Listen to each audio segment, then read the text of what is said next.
Hey guys, welcome back. This is my third video in a series on how to pick a dog trainer, and I really like this one. This one's really important to me. And this is about a little bit of a situation where the trainer has a bit of an advantage over the dog owner when it comes to talking about training.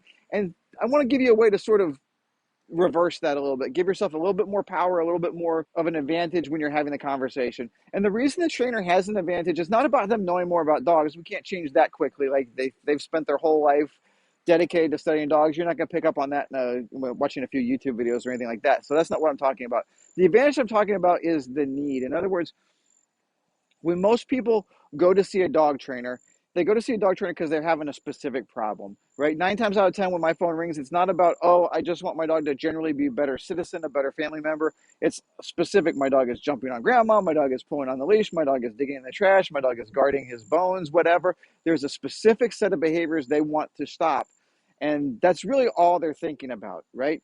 So before we go on, I want you to do me a favor. I want you to go back in your mind's eye and I want you to think about a dog you've known in your life, a dog that everybody just seemed to think was a great dog. And I want you to ask yourself, how often was that dog in an obedience situation? How often was that dog told to sit, stay, lie down, come when called?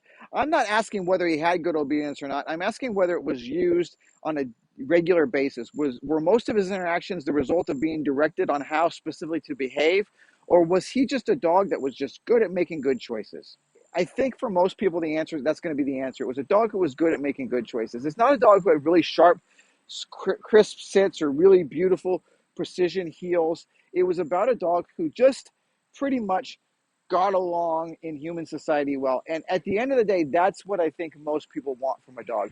And why does this matter? Well, I'll tell you a story. I had a client come in a few years back. They had the dog trained by someone else, and so my automatically ask, well, why are you talking to me then? If you had another trainer, why are you talking to me? Did it work? Yes, the training worked. Okay, so why are we here? And I don't mean that in kind of a condescending way. I just was curious because if the trainer worked, you shouldn't need me, right? And so I'm curious as to what was missing from that program. And they basically said, you know what, my dog can do place and my dog can respond to a prong collar correction, and that's pretty much it. And yeah, that solved my problem. I can walk him. He blows up another dog. I give him a prong collar correction, and he stops, and he's not getting in trouble in the house because he's on the place board all the time. But that's not why I got a dog. I didn't want to live that way. And there is the problem. There is the sort of disadvantage that you're at because you're thinking about, can you solve the problem? The trainer go, yes, I can solve X, Y, Z. It'll take X number of lessons. It'll cost you X number of dollars, and we'll get that problem solved for you. But you're not thinking about what's life going to be like after that. And that's where the problem comes in. So the most important question that you can ask a dog trainer, I think, is what do you envision my walks with this dog are going to be like when we're done?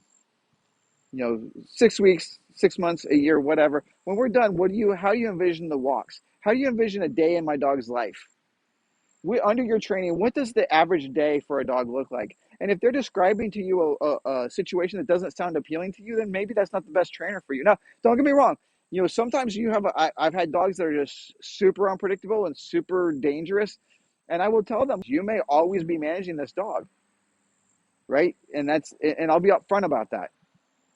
But if your dog is just having run-of-the-mill average problems, dog reactivity, leash pulling, jumping on people, uh, digging in the trash, not coming when called, this sort of stuff, then chances are you're not dealing with that dog that we need to really manage a lot.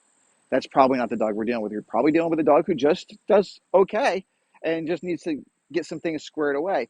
And the idea with training, in my opinion, should be a dog who can be trusted at liberty. Now, you may disagree or not. I'm not trying to sell that point here. But the point is that under some training systems, what they're going to want you to do is they want you to have a very, very rigid structure with the dog. Like, for example, the client I had before, when the dog is not under command, they want that dog on a place board. When you're not doing something specific with the dog, they want it crated or on a place board. And that's not how a lot of people want to live with their dogs. If that sounds great to you, hey, that's awesome. I'm not going to tell you you shouldn't do that. Your dog might have some questions for you about it, but whatever, that's a different story. Another thing is maybe you're going to be caught up on this status stuff, like your dog can't walk in front of you ever. He can't go through a door first ever. You can't feed him first. You can't let him ever on the furniture.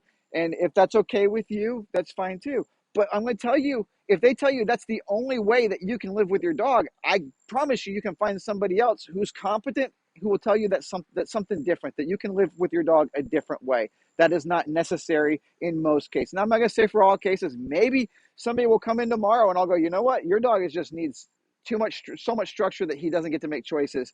I have not seen that just yet. Like, I've seen a lot of dogs that need more structure, but I've never seen a dog that can't have any freedom to make decisions. But maybe that dog will come in tomorrow. I don't know. But again, that's a 1 in a million dog for most dogs. That's what the trainer is going to be comfortable with, not what the dog necessarily needs. And it's really important that we understand that distinction. Trainers have their own preferences, they have their own ideologies, they have their own ways they want to do things, and they have things that work for them. And if it's worked for them in the past, they don't necessarily see a need to change it. And there's nothing wrong with that. But if that lifestyle that they're promising you is not something that you want to live with your dog, then that's probably not a good fit for you. So, for example, do they want your dog to heel, stay right next to you on walks, like right glued to you, focused on you? Do they want your dog to do that on walks? And is that what you want to walk with your dog to be like?